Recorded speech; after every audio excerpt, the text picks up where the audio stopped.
the systemic inequities that existed before the pandemic have become even wider. The data show that students are struggling across the board, but there have been particularly severe impacts on learning for students who were struggling before the pandemic. And these students tend to be more likely to come from low income or marginalized backgrounds. So I think at the outset, I just want to say that I think figuring out how to accelerate learning is really a matter of equity. And in this vein, arguably, the traditional schooling model has not been working for some time for many students. I think you led off with this, Janet, but when families can afford it, they are often supplementing their children's learning with educational supports outside of school. I think during the pandemic, tutoring grew to something like a $40 billion industry. But putting the onus of accelerating student learning on families and individuals is only going to increase inequalities. And so this is why I think we really need to be rethinking about what happens during the school day. What we want to see as students, particularly those who are struggling, receiving individualized instruction from caring adults. I think we can all probably agree that's a good thing. But we see teachers engaging in huge efforts to accelerate their students' learning. But what we're asking of them is frankly almost impossible to achieve. And that's leading to burnout and teachers leaving the profession and not feeling appreciated or satisfied with their jobs.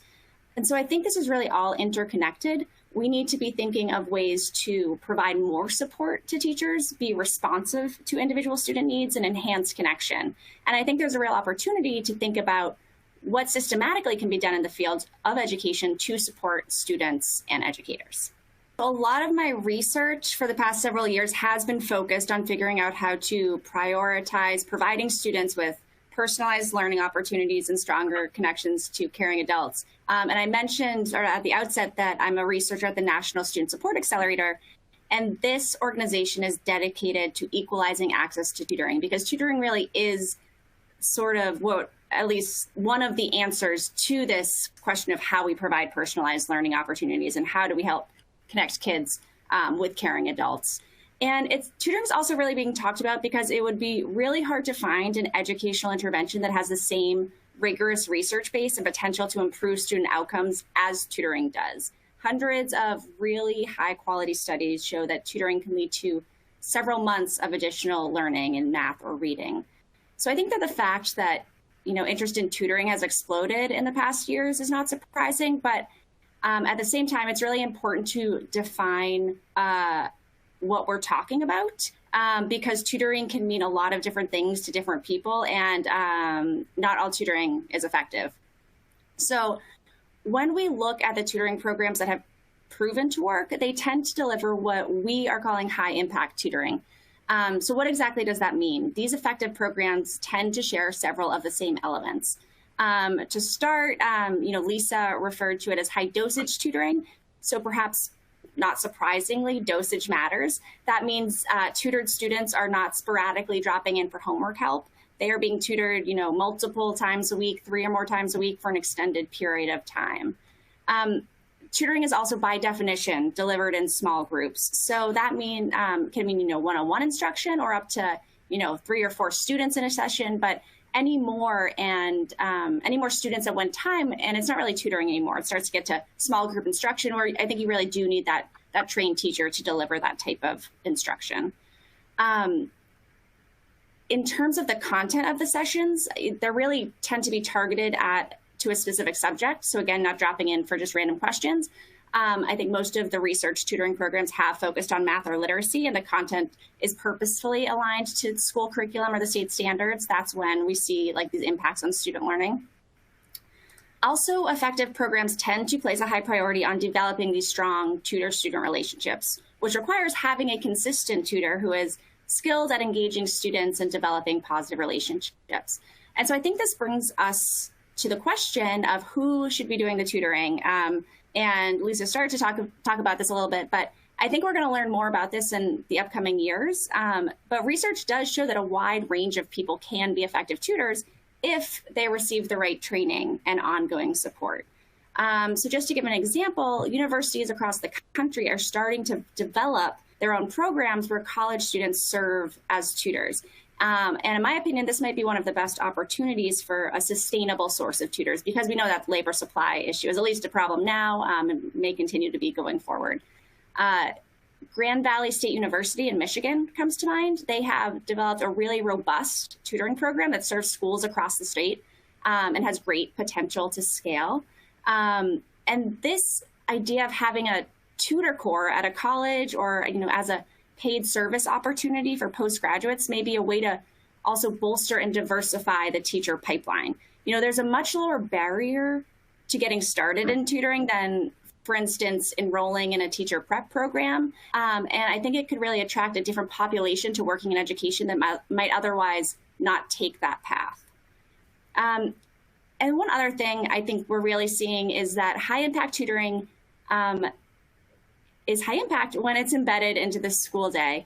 And it's not because kids magically, learn more during the school day.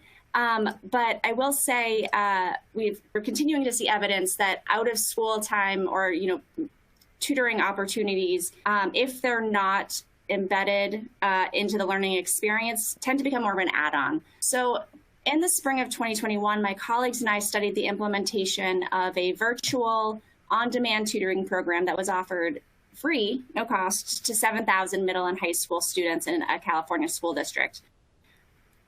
We found that only 19% of students ever logged onto the platform to receive help from a tutor.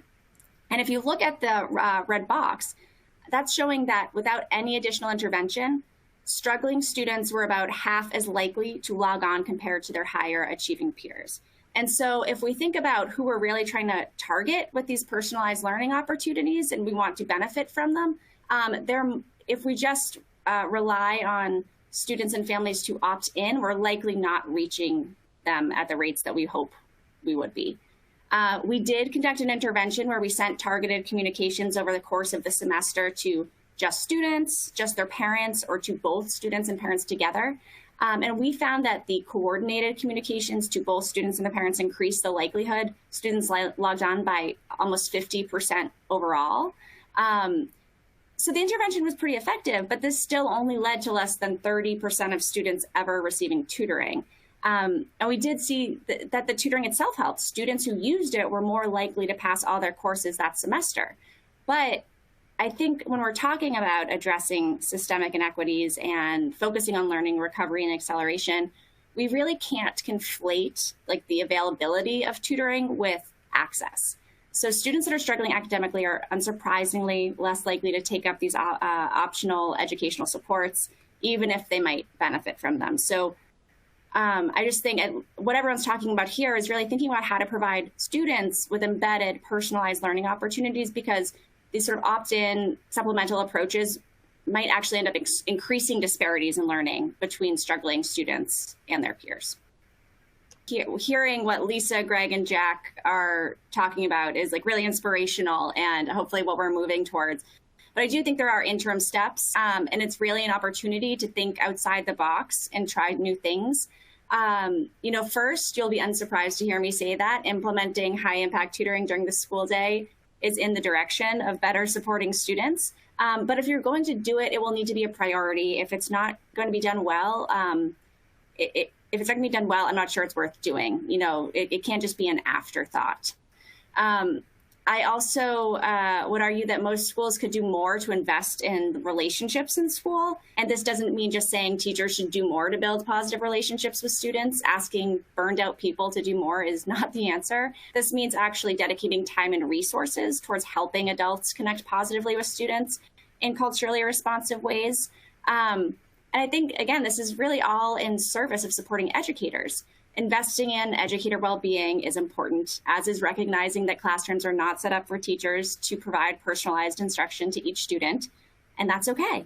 But in the end, the strategies that support teachers are also really supporting students. So I think, getting that mindset is a really important first step. I would say that we have seen sort of shorter bursts for earlier grades at a higher frequency be really successful. So 20 minutes a day for K through 2, kindergarten through second grade students learning reading versus, 3 45-minute sessions a week for upper grades math. And so I think that we're really looking, I don't think there's a cutoff, but something around, at least an hour and a half, 2 hours, 3 hours a week, that there's, I think it's a dedicated time for learning in that subject.